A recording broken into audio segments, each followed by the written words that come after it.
Fala pessoal do canal, como é que vocês estão? Tudo bem? A graça e a paz em o nome de Deus, o nosso Pai, e do seu Filho Jesus, para você, para toda a sua família e para toda a humanidade. Daniel Meirelles aqui para a gente dar continuidade ao nosso estudo referente ao casamento. No primeiro vídeo falamos como é o modelo de Deus do casamento. É o homem e a mulher se unindo, formando uma só carne com Deus no comando. Um relacionamento monogâmico e heterossexual. Falamos no vídeo anterior um pouco sobre a poligamia, sobre Lemuel, sobre Abrão, sobre Davi, Salomão. E agora nós vamos dar uma pincelada melhor dizendo, em Salomão. Vamos abrir aqui as nossas Bíblias aqui em 1 Reis, capítulo 11, a partir do versículo 1, que diz o seguinte: O rei Salomão amou muitas mulheres estrangeiras, além da filha de Faraó.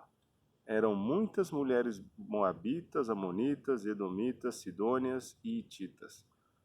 Elas eram das nações a respeito das quais o Senhor tinha dito aos israelitas: Vocês não poderão tomar mulheres dentre essas nações, porque elas os farão desviar-se para seguir os seus deuses.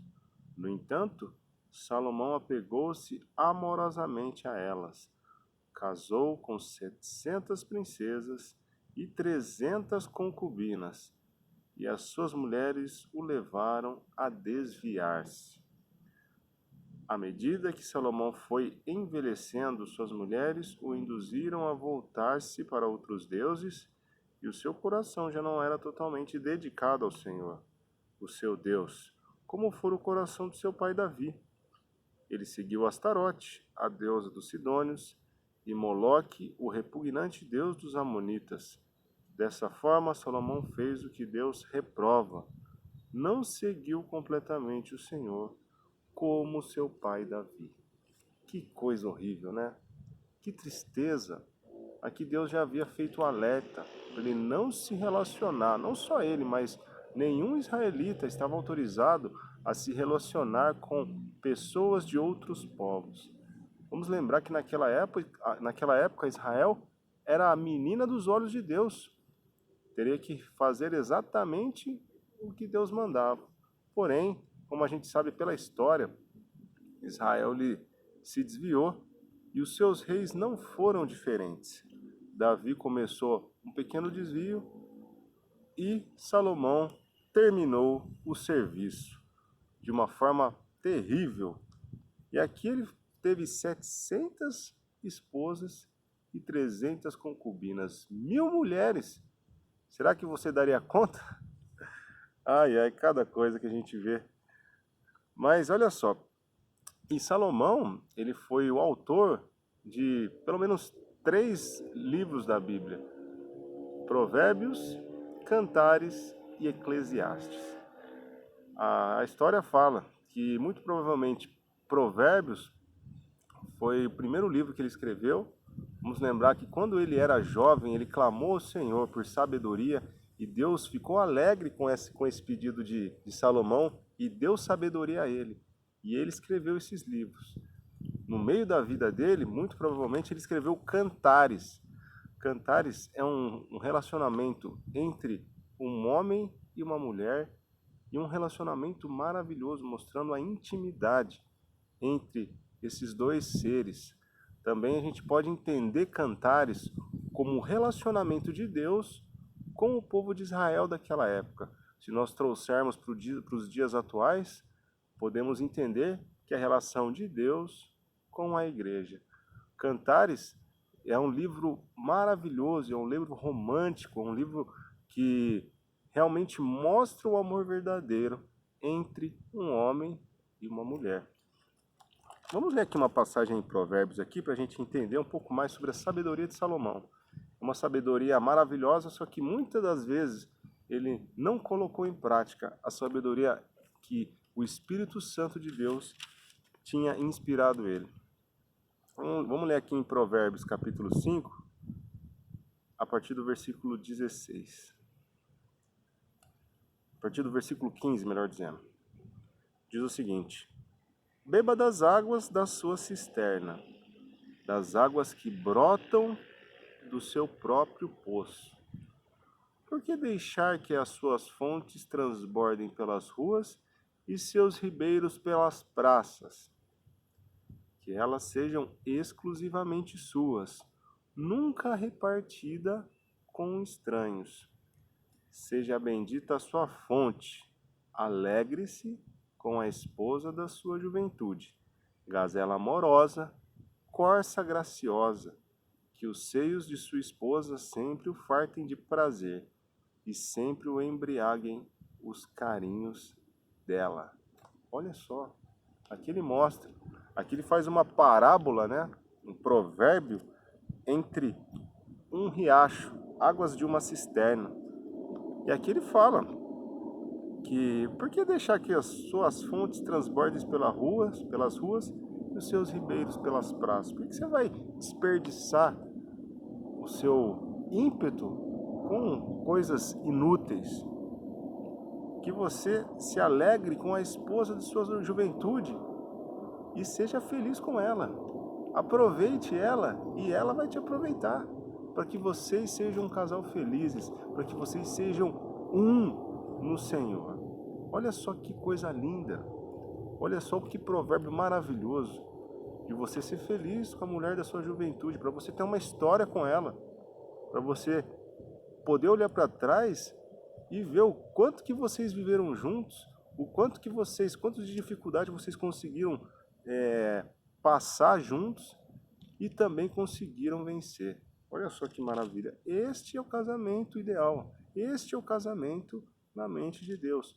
Porém, Salomão não quis ouvir os conselhos e os mandamentos do Espírito Santo. Aqui em Provérbios 31, ditados do rei Lemuel, a gente não sabe se foi realmente Salomão que escreveu isso aqui ou se foi uma outra pessoa. Mas muitos teólogos atribuem a Salomão, outros teólogos atribuem a este rei Lemuel ou a uma outra pessoa. Mas olha só que interessante, em Provérbios 31, a partir do versículo 10, uma passagem muitíssimo interessante sobre a mulher exemplar. Olha só, vamos pegar algumas passagens aqui, ó. Uma esposa exemplar, feliz quem a encontrar. Uma esposa exemplar, olha só, uma é muito mais valiosa que os rubis. Seu marido tem plena confiança nela e nunca lhe falta coisa alguma. Ela só lhe faz o bem e nunca o mal todos os dias de sua vida. Vamos para o versículo 27 aqui, ó. Cuida dos negócios de sua casa e não dá lugar à preguiça. Seus filhos se levantam e a elogiam.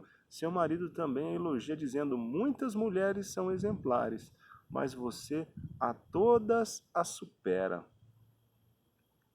A beleza é enganosa e a formosura é passageira, mas a mulher que teme ao Senhor será elogiada. Que ela receba a recompensa merecida e as suas obras sejam elogiadas à porta da cidade. Então, Salomão sabia muito bem que ele deveria, sim, se alegrar com a mulher de sua mocidade.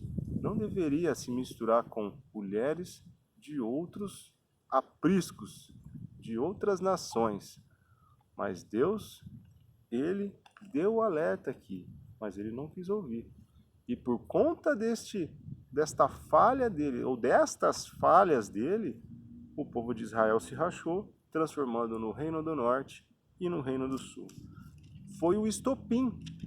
Estas atitudes de, muitas vezes, adultério, muitas vezes de distorcer a vontade original de Deus, isso trouxe muitos prejuízos até hoje, até os dias de hoje. Israel usufrui dos erros do passado por conta dos erros de Davi e de Salomão. O reino ruiu até que ele fosse totalmente subjugado mais para frente. Aqui, quando nós vemos pessoas como Salomão, que clamou por sabedoria, clamaram por coisas, por bênçãos de Deus, Deus derramou as suas bênçãos em abundância com Salomão.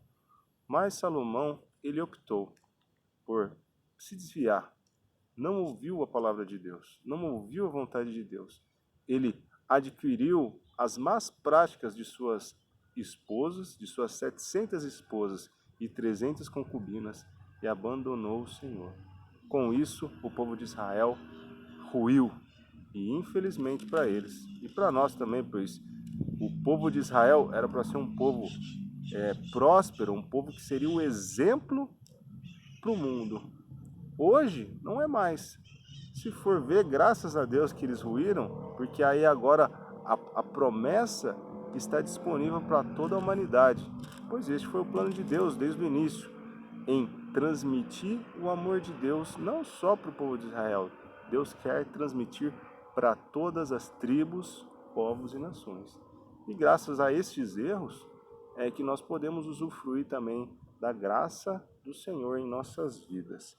A gente vai dar continuidade no próximo vídeo aí, para a gente falar mais um pouquinho sobre o casamento do Antigo Testamento e depois vamos falar do casamento no Novo Testamento que vale para nós nos dias atuais. Se você gostou desse vídeo, compartilha ele com o seu bom procedimento, compartilha ele com a sua vida e vamos crescer na graça e no conhecimento do Senhor. Se você gostou do vídeo, compartilha ele, deixa um like se você gostou e também se inscreva no canal e ative as notificações. Até o próximo vídeo. Falou!